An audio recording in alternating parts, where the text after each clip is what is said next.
You can do this.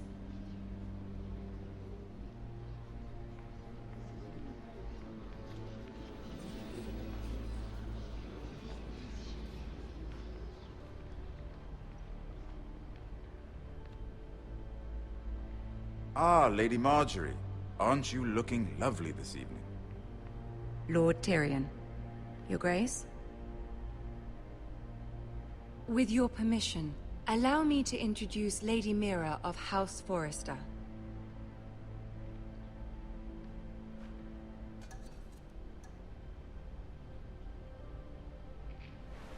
Your Grace.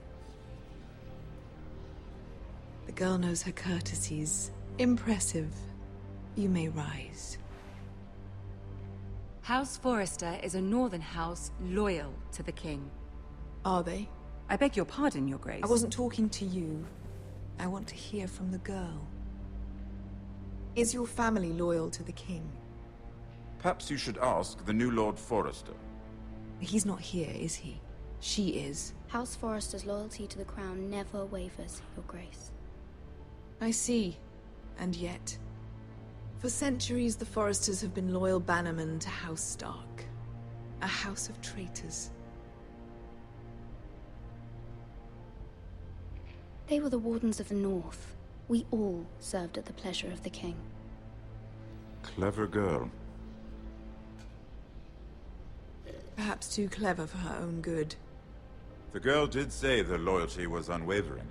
She has a talent for equivocation, yet I question what she really thinks. Is your house willing to swear fealty to your new liege lord, Roose Bolton? Roose Bolton also served the Starks, Your Grace.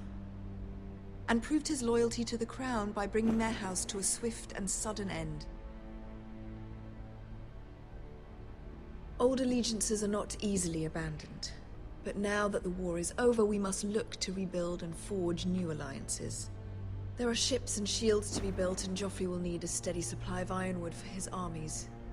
I'm told there are others who would happily serve that purpose, but I trust we can rely on House Forrester. Forster Ironwood does seem rather unique. To our mutual benefit, Your Grace. And at the pleasure of your king.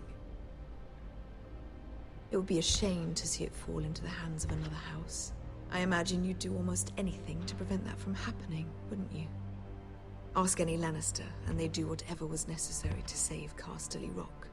It would be unfortunate to see another house lay claim to what's yours. Yes, Your Grace.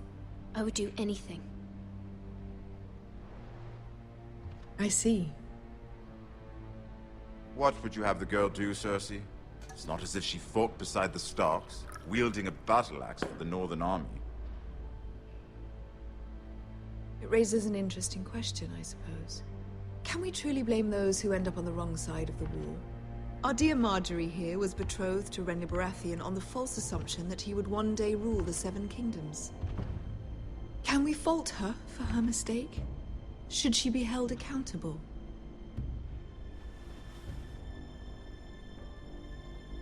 I won't judge her, Your Grace. I wasn't there. I didn't face her decisions. Aren't you a delightful girl? If only one could flit through life without ever holding an opinion of their own.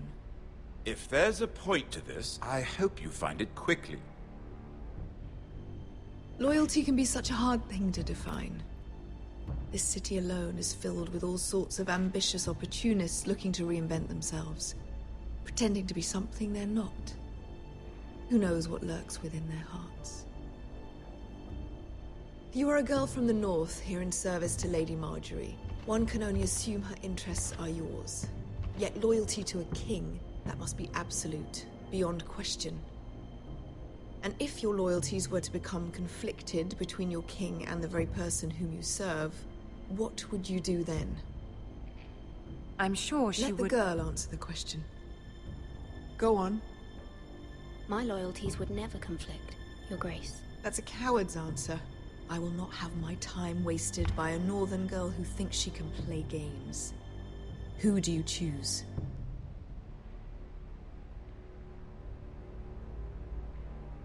The king, of course.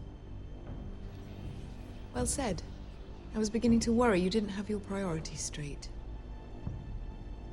She is a threat to the crown, isn't she? The most dangerous handmaiden in all of King's Landing.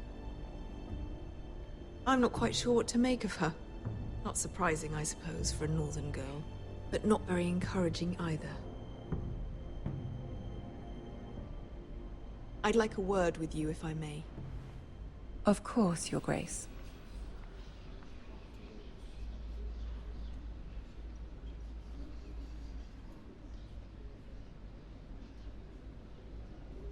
I'll walk you out. This may come as a surprise, but I met your father once, at the tourney at Lannisport. Even then he didn't trust Roose Bolton. We only spoke briefly, but your father struck me as an honorable man. You have my condolences for his loss.